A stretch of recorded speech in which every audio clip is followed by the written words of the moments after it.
Hello everyone, my name is Nadia Lee Owens, and if you're new, welcome to Bi Black and Bookish, a booktube channel where a bi black girl who reads too much wants everyone to understand that you shouldn't trust someone whose proper name no one seems to know. That's how you get tricked by an imp who promises to spin straw into gold. Today I will be reviewing the second book to the Shadow and Bone series, Siege and Storm. Right off the bat, I gotta say I liked this one way more than the first book. I gave Shadow and Bone 3 stars, and I ended up giving Siege and Storm 4 stars, maybe 4.5 if Goodreads gave that option. Once again, I wrote my predictions for what I was expecting, and this time I would say I was like 50% correct. I predicted there would be plenty of aggressive yet sexually charged back and forth between Alina and the Darkling that would have Maul feeling insecure and jealous. This would lead to Alina and Maul having some sort of disagreement, and they would end up separating temporarily, of course. Some of the Gresha, including Genia, would side with Alina in a double cross against the Darkling. And Alina and her allies would also get assistance from the two neighboring countries. I think they're called Shun and Frinja, something like that. Meanwhile, Zoya would rise up the ranks amongst the Darkling's Greshas and become his new female companion and attempt to make Alina jealous. At the start, Alina and Maul are across the True Sea. They are trying to earn money to travel further from Ravaka. In the first chapter, it felt as if, despite all of her newly discovered sun summoning powers, Alina was right back to where she was character development wise at the start of the first book, so that was a little disappointing. Almost instantly, Alina and Maul were caught by the Darkling and his gang of Gresha, which was kind of funny, I ain't gonna lie. While in the fold, the Darkling discovered a new power where he can make monsters out of the darkness he creates to fight for him, called Nothings or Nichevoya. I think I'm pronouncing that right. I'm probably not, so you can correct me in the comments. They are put on a whaler boat captained by a privateer named Stromhond. It seems as if there has been a rise of sassy pirate characters in young adult and new adult. Anyway, there, Alina and Maul do that annoying thing that couples do, where they scream, "I'll do whatever you want, just don't hurt them."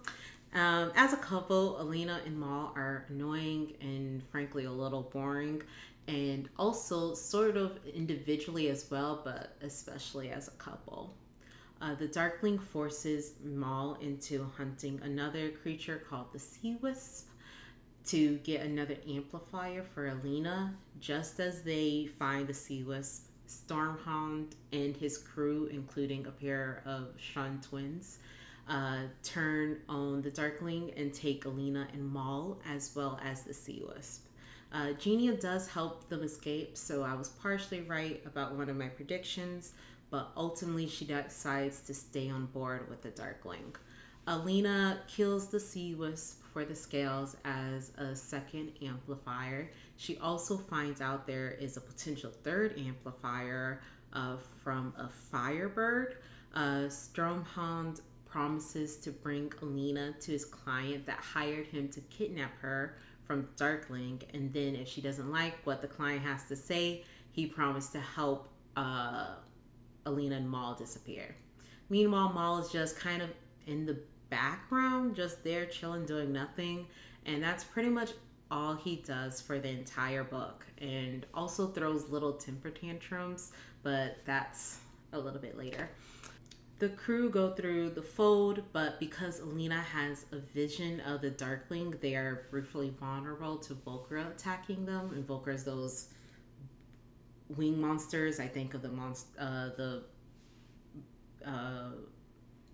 monkeys with the wings in Wizard of Oz. So the Volcra end up attacking them, and they crash land on the other side and are stopped by the first army, where Stromhond reveals he's actually the second son of the king.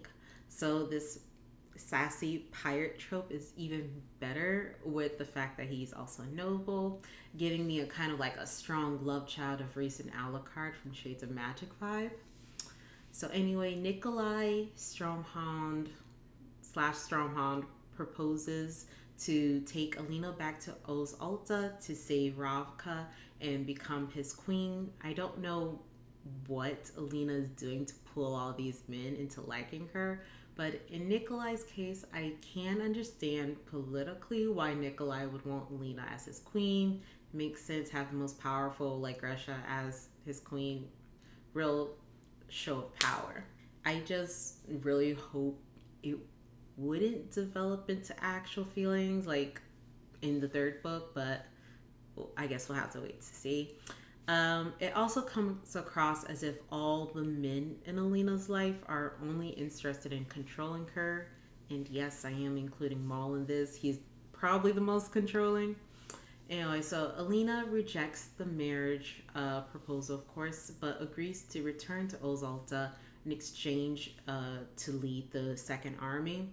And this was really the first time Alina felt like an actual character with agency to me. She has officially entered her girl boss phase, if you will. On the way to Ozalta, they do a little tour of sorts to show off Alina because during her absence, she upgraded to full-fledged saint status.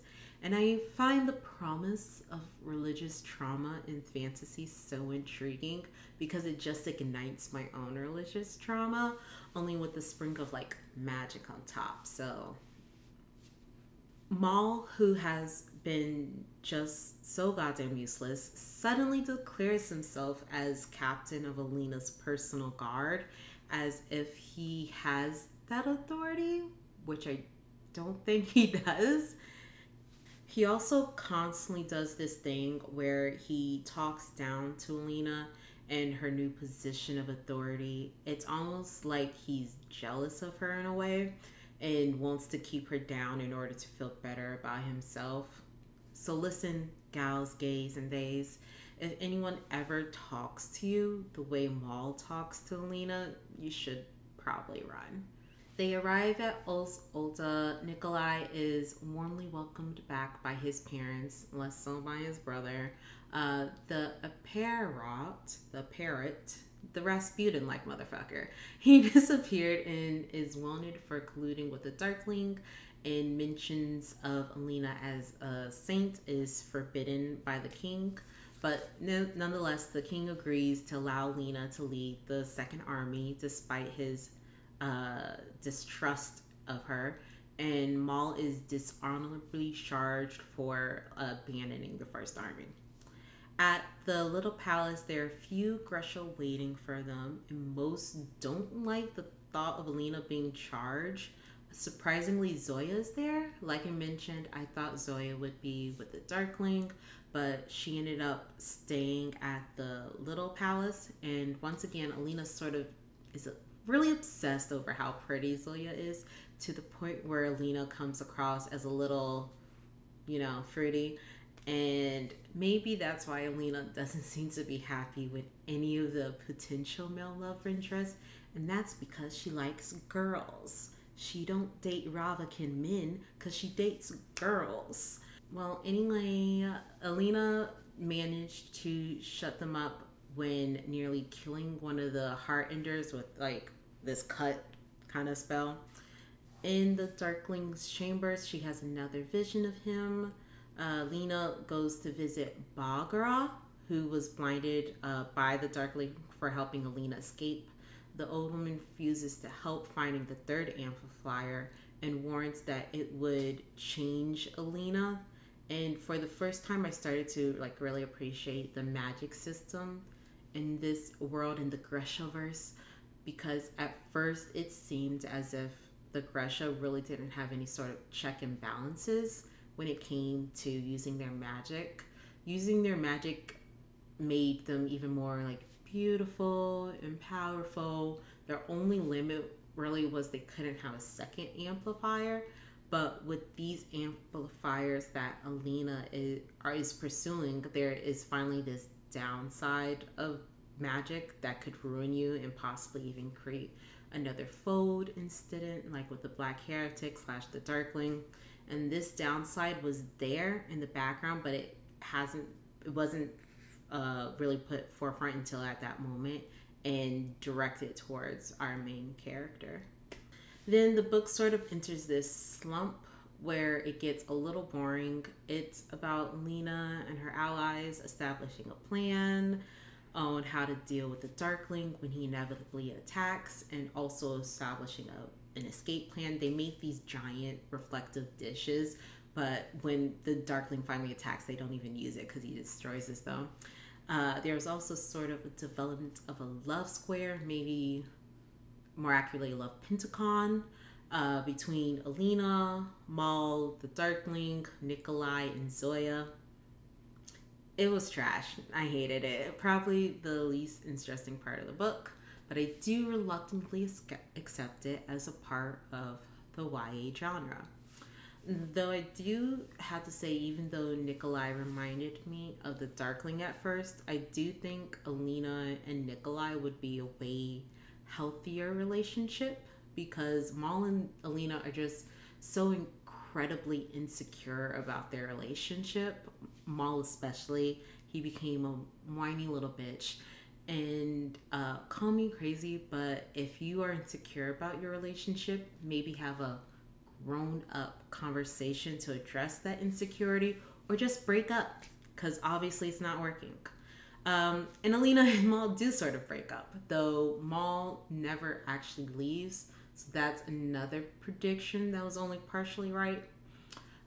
During these chapters, Alina learns that Ilya Morozova, the saint associated with all the amplifiers, may have made them himself, and the Black Heretic was trying to replicate what Ilya did, which probably was the cause of the fold being created.